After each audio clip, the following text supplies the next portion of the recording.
Enchufo el secador.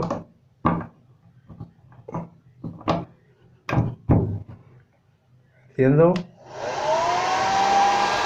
La posición del aire caliente.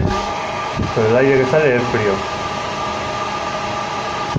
Cambio la posición del LED a otro modo de aire caliente. Cambia el LED. Sigue saliendo aire frío.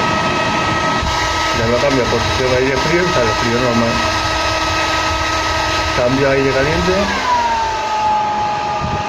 y sale saliendo aire frío. Lo ponga en el modo que lo pongas, el aire frío.